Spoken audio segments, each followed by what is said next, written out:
Monica POV. Pinipilit ko na huwag umiyak. Walang magagawa ang pag-iyak, Monica. What I need to do is to get out of here. Hinihintay ako ni Darius. My husband will be worried. Tulungan mo ako, pakiusap ko kay Rufo. Sorry po, Ma'am Monica. Sorry po talaga. Hawak din po ni Ma'am Kemi ang buhay ng tiyahin ko. Ma'am, patawad po. Hindi ko po kayang mawala sa akin ang mga kamag-anak ko. Napapikit ako. Pigil na pigil ko ang panginginig. At paulit-ulit din na rumerehistro sa akin, ang dagwang imahe ni Adriano, si Darius na hinihintay ako, si Trina na nag-aalala para sa akin.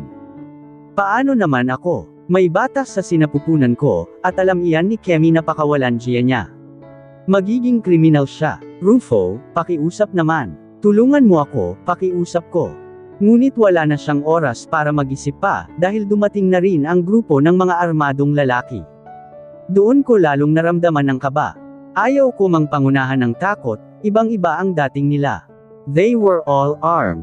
I don't stand a chance. Agad nilang tinungo ang kinaroroonan namin. Why is she wet? Pagtatanong ng isang lumapit, nanlalabo na ang tingin ko, ngunit sinisikap ko na huwag mawala sa nangyayari. Where's the annoying woman? One of the armed men asked. Ang pananalita ay mayroong punto. And I was so sure, they are not pure Filipino-blooded. Hindi nakasagot si Rufo, nahahati rin sa konsensya. Pero kung hindi siya akto sa tama, ano pang pinagkaiba niya sa mga taong ito? Kinaligan ang tali sa kamay ko, at pagtapos ay hinayla ako patayo. All of their movements were calculated, walang puwang sa kabagalan o pagkakamali. Saan ninyo ako dadalhin? Nagpumiglas ako. Just come with us. Ikaw rin. Ang isa pang lalaki at dinuro si Rufo. Mga walang silbi. Sino ang nag-utos na buhusan iyan? Si Ma'am Kemi ho ang may gawa, takot na sabi ni Rufo. Sino ba itong mga lalaking ito? Ano sa tingin nila ang ginagawa nila? At nakipagkasundo si Kemi sa mga taong ito. Napakawalang hiya niya talaga. Kung tawagin niya pa akong desperada, hindi ko na talaga alam. Where are you taking me? Please, I'm pregnant. Pakawalan niyo ako, pakiusap. Sinusubukan ko pa rin kumawala sa tali. Wala akong ibang iniisip kundi ang kaligtasan ng anak ko. Whenever I think about what will happen tonight, wala yung katumbas sa lamig, na nanunuot sa aking balat walang nakinig sa akin. Dinala nila ako sa labas, at lalo kong nakita ang madilim na langit. Napagtanto ko na ang lugar na ito, ay walang iba kundi ang nakalagay nga sa address na malapit sa isang pier, the one Rufo gave me. Naabutan ko roon si Kemi. Nakaharap sa katubigan at nagsisindi ng sigarilyo. Napaharap siya sa amin noong nakita niya ako, at agad sumili ang damanyitang ngiti. Tila siya nagpalamig sa pagkulo ng dugo niya kanina. Ano kayang magiging reaksyon ni Darius, kapag nakita niya ang nangyayari sa'yo ngayon? Tanong ni Kemi. And that baby of yours? Oh, Monica, huwag kang mag-alala, dahil hindi namin papatayin ang anak mo. Tumalim ang tingin ko sa kanya. Subukan niyang gawin iyon. Matagal na rin akong nagtitimpi sa kanya. Hinayaan ko na maging duwag ako, pagdating sa kanya, because I owned up to every inch of my mistake. It came to a point where I continuously hurt Darius's feelings. Yung kahit pinipilit niya na magkabalikan kami, ay lagi ko siyang tinutulak palayo. Lahat yun dahil sa kamalian na nagawa ko, na paulit-ulit pinapamuka ni Kemi. She sent me dagger stares. I hate you so much, Monica. Kung alam ko lang, na ang batang katulad mo ang aagaw sa kanya, then I would have finished you a long time ago. Punong-puno ng puot niyang sinabi. Natawa ako, hindi ko mapigilan. Pinagmasdan ko rin siya, at tuwing iniisip ko lahat ng ginawa niya, at pagkamatay ni Adriano ngayong araw, lalong gusto ko siyang saktan. You said I was young. You said that Darius was just fooling me. Pero bakit kahit noong 4 na taon na ang lumipas, hindi niya ako hiniwalayan? Wake up, Kemi. Hindi ko inagaw sa'yo si Darius. He was never even yours, sigaw ko sa kanya. Nawala ang ngiti sa labi niya. Sinugod niya ako, ngunit pinigilan siya agad ng mga tauhang iyon. Ang tabal talaga ng bunganga mo, she shouted back. Kung naabot niya lang ako, ay baka nasample niya na naman ako, at nasa bunutan. I'm his wife. Lunukan mo ang katotohanan, dahil hindi na iyon magbabago. Matapang kong sabi. If I'm gonna die tonight, sisiguraduhin ko na ipapamuka ko sa kanya, kung sinong mang-aagaw. Get off me. Napailing-ilang ang mga lalaki na binitawan siya. Kuyom na kuyom ang mga palad ni Kemi, na handa akong saktan anumang sandali. Nilapitan niya ako, pero hindi ako nagpasindik. Hindi rin ako binitawan ng lalaking nilalayo ako kay Kemi. Halika rito, mariing sabi niya, at hinawakan ang pangako. Alam mo kung bakit nagkagusto sa'yo si Darius. Malandi ka. You were so young but you were throwing yourself to him. Tinikman ka lang niya, Monica, pero masyado kang nagdemand. Tinikman. Ang sarap ko naman, kung gabi-gabi niya akong tinitikman hanggang ngayon. Saad ko, dahilan para sampelan niya ako ulit. I'm going to kill you. Is she so deprived of Darius's love, kaya nang gagalaiti siya sa ganitong usapin? Kasal kaming dalawa ni Darius. Paulit-ulit kong ipapamuka sa iyo iyan, para magising ka sa kahibangan mo, Kemi. Mapait kong sabi. She slapped me again. Tinanggap ko iyon. Tinikman ka lang niya, kaso pinikot mo si Darius, at inakumong sayo. Nanginginig niyang sigaw, pilit pinapaniwala ang sarili. That's why she's going to end up really crazy. Mahal niya ako, Kemi. That's why we're going to have a child. And that's why Darius wanted to fix our marriage. Ikaw, kahit sa panaginip, hinding-hindi mo siya matitikman, mariing sabi ko, pigil na pigil ang luhang nagpapainit sa sulok ng mga mata ko. Hindi ko matitikman. Come on, Monica. Huwag mo akong patawanin. Humalaklak si Kemi. Kayang-kaya kong gawin iyan.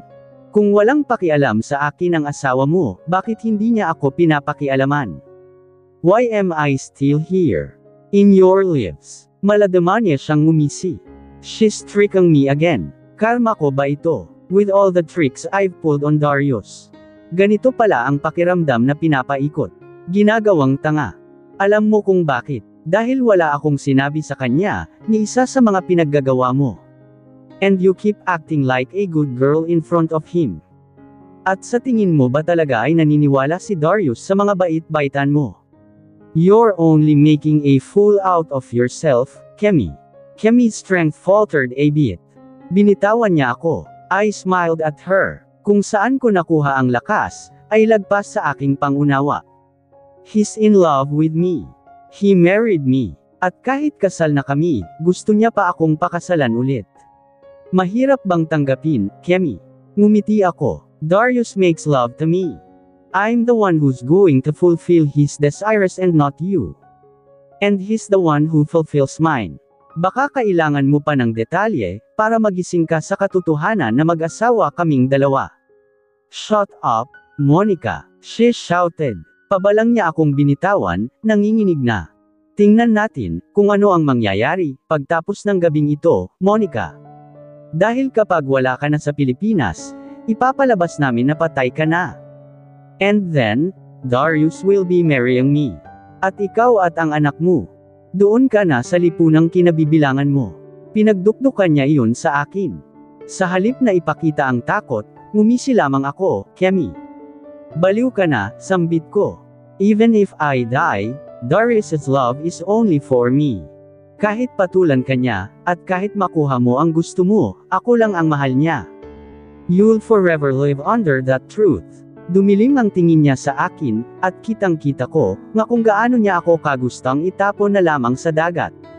She's obsessed. Bakit ngayon ko lang ito napagtanto? Kemi isn't only in love with Darius. This is clearly obsession.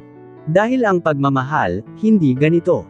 Kung totoong mahal niya si Darius, magiging masaya siya para sa kasiyahan nito. Pero ngayon, nagpapaka-criminal siya. He will learn that eventually. Maayos kami noon bago ka dumating. Ikaw ang Samira. Ikaw, Monica, kaya kapag namatay ka, makukuha ko na siya. Don't worry because I will warm his bed for you, Princess Anya. You'll never have him. I smiled at her. Darius cannot be fooled. He'll never ever buy it. Enough with that, ladies. A foreigner whispered from somewhere.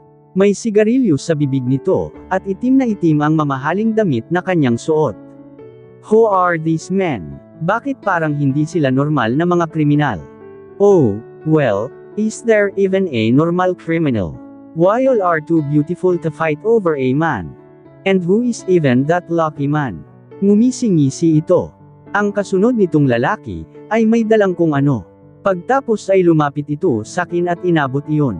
Pumiglas naman ako, pero hindi yun tinanggap. Napatingin ako ng matalim kay Kemi. Sinukli nito ang buhok, at sinalubong ng halik ang lalaking dumating. Parang pinapainggit niya pa iyon sa akin. Nababaliw na talaga ang babaeng ito. I'll just warm up, before I make your husband mine tonight, nakangising sabi ni Kemi sa akin, at tuluyan nang nagpaangkin doon sa lalaki, kahit may mga tauhan dito. Nakakasindak. Kaya sumama na ako sa tauhang gusto na akong kaladkarin papalayo, dahil ayaw ko pang sumama. Magbihis ka. Malilintikan kami kay Don Gabriel, utos nito, at binigay yung mga damit pala. Napatingin ako sa buong cubicle. Naghihintay ang mga lalaking armado sa labas. Wala akong kawala, ni hindi ko halos maubad ang aking damit. Takot na takot ako, naluluha na rin, pero alam kong kailangan kong makalagpas sa gabing ito. I need to see Darius. He still needs me and our child. Hindi namin siya pwedeng bigyan, at ang pangako ko sa kanya, na makakasunod ako. Nagawa ko ring magpalit, kahit basa pa rin ang buhok ko at malansa pa rin. Agad akong tiningnan ng mga lalaki, wala rin namang pakialam. Mukhang sanay na silang makakita ng katawan. Mukhang sanay makakita ng mga kawalang hiyaan. Sanay sa karumal-dumal na mga sitwasyon. Ano ba sila? Are they part of a criminal organization? She cannot be touched. Saad ng isa, at tinulak yung kasama. Pagtapos ay tinulak na rin ako palabas sa parteng iyon ng lugar. Why not? One of the tattooed men spoke. Just because she's Don Gabriel's daughter. Hindi ko maintindihan ang kanilang pinag-uusapan. Base sa kanilang kilos, nakuha ko rin agad ang ibig sabihin. Bumigat ang paghinga ko. Paano ba ako makakawala sa kanila? Mukhang wala silang balak na saktan ako. Ngunit alam kong hindi rin maganda ang balak nila. At pinatay nila si Adriano, mga wala silang awa. That's not the only reason. She's a wife of someone we know, who. Base sa pagkakaparehas nilang lahat, napagtanto ko na tama ang aking hinala. They're really part of a criminal organization.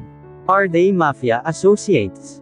O baka naman sila na ang mismong grupo ng ganoong samahan. The head of that private armed group, seryosong sagot ng lalaki. Noong tiningnan ko ang reaksyon ng kausap nito, nakita kong napalunok ito, at bahagyang napatikhim, nakuha agad ang punto. Boss will surely have a hard time dealing with this one. Nothing is hard for the boss. Doon na natapos ang kanilang usapan. And now, I'm sure, si Don Gabriel ang nagpadakip sa akin, at nais niya akong kunin. Babiyahe na ako patungo sa asawa mo. Huwag kang mag-alala, I will greet him for you. Iyon ang huling sabi ni Kemi, bago tuluyang sumakay sa isang van, na maghahatid sa kanya kung nasaan man si Darius. Nangangisi pa ito hanggang sa tuluyang sumara ang pintuan ng sasakyan. Hawak ako ng mga tauhan, habang hinihintay ang van nito na tuluyang makaalis. Bring her inside, pahayag ng isa at sinenyas na ako. Agad na mayroong humawak sa braso ko. Hindi yun mahigpit, but certainly, it wasn't gentle nor giving.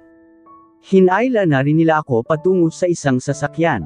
Saan niyo ako dadalhin? Mariin kong tinanong. Just come with us, sagot ng isa, at sinakay na ako sa loob. Tuwing tinitingnan ko sila isa-isa, nag-iiwas din naman sila ng tingin. Pero mahigpit pa rin ang pagbabantay nila sa akin, at para bang hinding-hindi talaga makakapayag na makawala ako. Kahit yata tumalon ako sa dagat, they will save me and keep me here. Where is he? At bakit niya ito kailangang gawin? Sunod kong tanong, noong sumakay na rin ang isa pa sa loob ng sasakyan. Alam ko na kung sino ang may pukanan nito, at hindi ako maaaring magkamali. Don Gabriel. He's not here. He's way too far. The guy smirked. Pakawalan niyo ako. Hindi niyo ba alam na buntis ako? This is too much for my baby. Saad ko, sinusubukan na sindakan sila kahit na alam kong imposible. Tumingin ang lalaki sa aking tiyan. We know that you're pregnant, Señorita. So you'll be well taken care of. Taken care of? Is this man making me laugh? Nabuhusan nga ako ng tubig na pinagbabara ng malansang isda. Do I look like I was taken care of? Marahas kong tanong. Look at me. Mukha ba? Naiirita na ako. Naghihintay na si Darius sa akin. He'll be so worried about me. Hindi ito pwede. The man shifted a bit on his seat. Tumingin sa harapan ng van at binaba ang sigarilyo mula sa bibig. Binigyan nila ako ng damit. Binigyan nila ako ng kung ano-ano, na tingin nila ay makakapagpakalma sa akin. Hanggang dito ba naman ay itatreto nila ako na parang bata? I'm literally a pregnant woman. Gusto ko silang sampilan. They are irritating me so much. At tuwing naaalala ko naman ang sinapit ni Adriano, napapa-atras din ako, dahil sa sumisibol na takot sa akin. Hindi ako sigurado sa mga tao na ito. They can hurt me, too. So, I must act rationally, pero hindi naman maaari na isipin nilang sang-ayon ako sa pinaggagawa nila sa akin. Is that what I need? What I need is my husband. To go to him. Naghihintay na ang asawa ko sa akin, at hindi niyo magugustuhan, kapag nagalit iyon. Walang nagsalita. Lahat sila ay tahimik lamang. They didn't look happy with all my demands and complaints, pero hindi rin sila sumasagot. Hindi rin tumitigil ang kotse, at tuloy-tuloy lamang ang biyahe nito palayo sa kung saan kami nanggaling. Hindi ko na rin alam kung anong nangyari. Noong nagising ako ulit, at nagkaroon ng malay matapos ang mahabang oras, nasa isa na kaming private jet. Ano ito? At anong ginawa niyo sa akin? Agad akong kinabahan. Napatingin ako sa tiyan ko, at pinakiramdaman agad ang aking sarili. Doon ko napagtanto ang takot na dala ko. Are they going to do something about my baby? Ano ang inuutos ni Don Gabriel? What is this? Saan niyo ba ako dadalhin? Tanong ko at pinaglilingon sila. Tinali nila ang mga kamay ko. Maybe they've learned that I know how to handle guns, kaya naman para makasiguro ay ginawa nila ito. Mabilis ang bawat pangyayari. There were more men inside the private jet. Lahat sila ay sumalubong sa akin noong nakita nila ako. Most of them did not look pure Filipino-blooded. Some looked pure Fedariusan. Lahat sa kanila ay nababakasan ng ibang lahi, at lahat sila ay may lengguwaheng ginagamit. I realized that they were speaking in Italian. Lahat sila ay nakakasindak tingnan.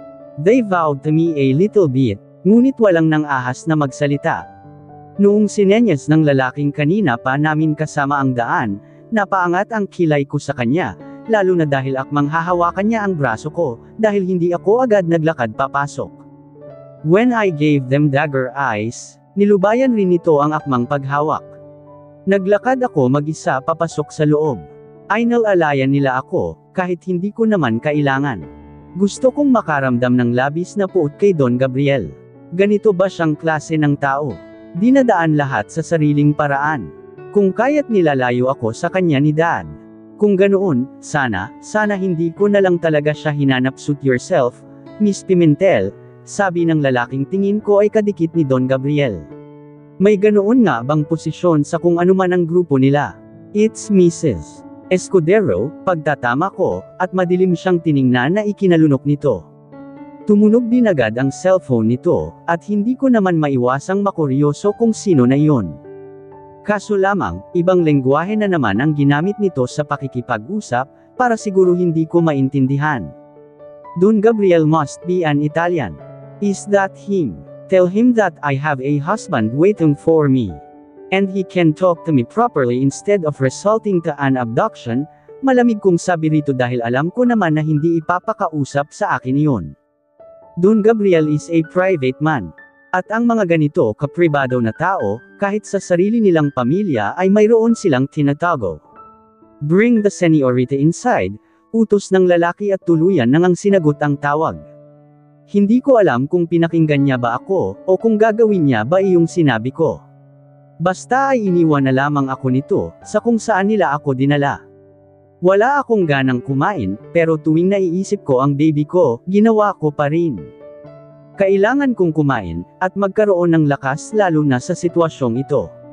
Where are my things? Nandoon ang vitamins ko, saad ko sa isa sa mga nagbabantay, umaasa na ibibigay nila sa akin ang mga iyon. Tiningnan naman ako nito, na parang tinatanong kung seryoso ba ako. Akala ko ay hindi niya lamang ako naintindihan, dahil sa lengguwaheng ginamit ko. Pasensya na, senyorita. Wala ang gamit niyo rito. Napapikit ako at bumuntong hininga ako. Malalagot ako kay Darius. Talagang lagot ako, parati na lamang tuwing nagyayaya siya ng dinner, o may mahalagang lakad, palagi na lang akong hindi sumisipot. At ngayon talaga, when he's expecting me, when he's been waiting for me for days. Kailangan kong makagawa ng paraan. Pero paano ko naman iyon magagawa, nang hindi napapahamak ang anak ko? Iwan niyo ako, sabi ko sa lahat ng nakikita ko habang kalmado pa ako. Halata sa kanila na ayaw nilang sundin, pero nang makita ang matindi ng galit mula sakin, tumalima rin sila. Wala na akong matatakasan. Nasa ere na kami. Hindi naman ako tanga para tumalon pa palabas, at ipahamak ang sarili ko, at higit sa lahat ay ang anak ko. Noong umalis nga sila, marahas kong sinara ang isang kurtina. Huminga ako ng malalim. Pinipilit ko na mag-isip, but all I could think about is Darius. Waiting for me. At iniisip ko pa lamang na nabigo ko na siya sa mga sandaling ito, nag-iinit na ang sulok ng mga mata ko. Nasisiguro ko na naghihintay siya. At nasisiguro ko rin na hindi niya ito mapapalampas. He can be so destructive when he gets mad and when he's pushed to his limits. Hindi magiging maganda ito. Doon ko naramdaman ang paglisa at nagsisink in sa aking ang nangyari. Kinuha ako ni Don Gabriel. Kinuha niya ako sa tulong ni Kemi at ni Rufo. Pinagkaisahan nila ako. At bakit niya ito ginawa? And God. They killed Adriano, iyong taong walang ginawa, kundi tulungan ako, taong walang atraso sa kanila. Nakatulog ako sa pag-iyak. I wanted to call Darius. I wanted to be with him so bad. Wala akong gustong makita kundi siya lang. Nagsisimula na rin akong matakot, dahil kahit hindi nila sinabi, alam kong sobrang layo ng pagdadalhan nila sa akin. Kasalanan ko ito, this is my fault. Hindi ako nakontento, at hinalukay ko pa ang sekreto ni Dad, ni Don Agaton. I should have buried it deep. Handa naman akong gawin iyon, dahil pinipili ko si Darius, the family we're going to build. But that woman will never be contented, talagang nagpaka-criminal, para makuha ang gusto niya. Bakas sa mga mata ko ang pag-iyak noong nakarating na kami sa destinasyon ng pagdadalhan nila sa akin. Hindi nila ako pinadapuan ng palad o ng kahit ano, pero ang labi ko ay nababakasan pa rin ng sugat, dahil sa pagsampal sa akin ni Kemi. Where am I? Pagtatanong ko sa kanilang lahat, noong sinalubong ng malakas na hangin pagkababa mula sa private jet. Welcome to Palermo, Italy, Mrs. Escudero, the right-hand guy answered. Kumalabog ang aking dibdib. At bago ko pa mapagtanto ang lahat ng nangyayari, nasa harapan na ako ni Don Gabriel. Noong una ko siyang makita, ganoon na lamang ang pagkakatigil ko. He was tall, like what I pictured him to be, and definitely Darius and blooded. Ang kanyang mga mata ay tinakasan ng lamig. Don Gabriel's eyes could cut through souls even when he didn't look mad. Alam mo agad na hindi ito basta-bastang taong kinakabangga. He had this strict look in his face, taliwas sa bawat pagiging banayad ng naalala kong itsura ni Mommy Katerina. And while I was looking at him, napagtanto ko, wala akong kahit anong nakuha mula kay Dad. Kay Don Agaton, my facial features were probably a combination of Mommy Katerina and this man. Welcome home, la mia figlia perduta da tempo. His strict deep voice resonated in each person's ears, who are present here today. At dito na po nagtatapos, ang kabanata ng ating kwento. At sanay muli niyo po akong samahan, sa mga susunod pang kabanata, maraming salamat po.